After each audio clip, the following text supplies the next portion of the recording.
It was always part of, I think, one of my favorite things about myself growing up was that I was an adopted child.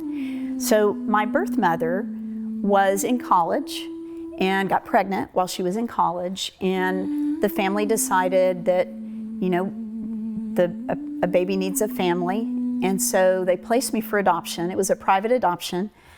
My mom and dad, my adopted parents, picked me up the day after I was born. So I have been, I was with my parents from the very beginning. Amazing grace. I really do believe with all my heart that, number one, there are no accidents. No one is an accident.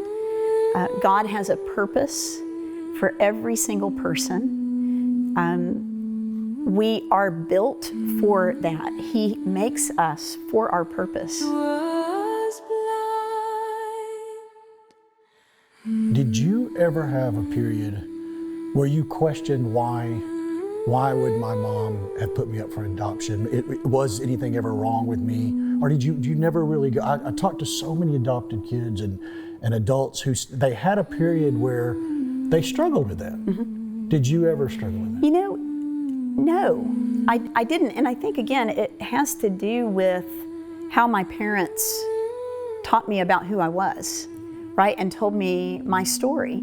And it was always, your birth mother, when I was old enough to understand that, she wasn't married, she was in college, and it makes sense. She loved you enough that she wanted you to have a mom and a dad.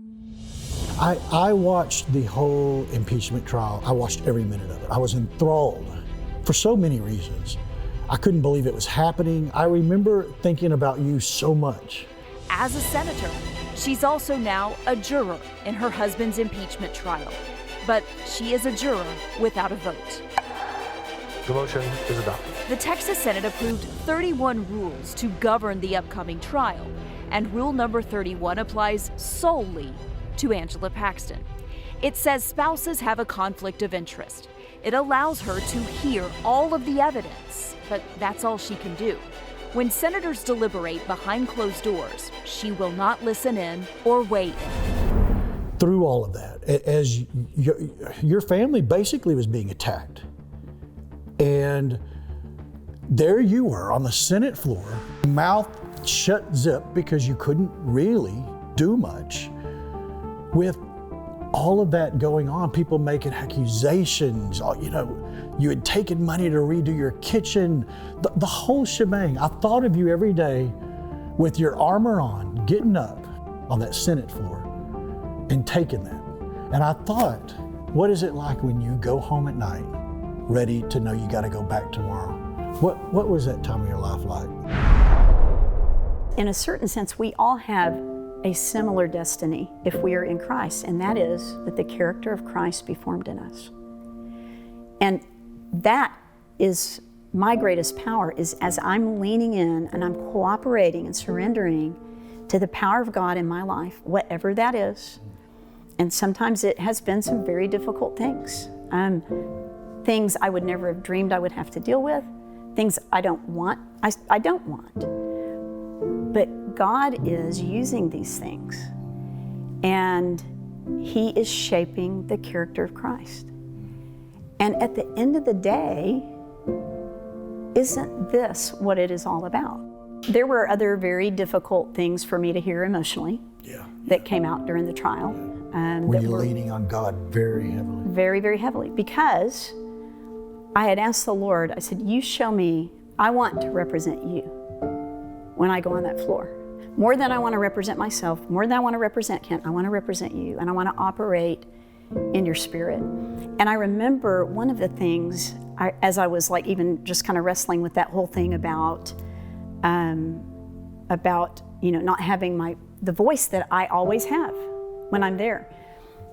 I remember I was praying, and the Lord, I feel like the Lord just impressed on me, I don't want you to have that power right now. And I want you to feel the powerlessness of not having that power right now, because I want you to lean into another power.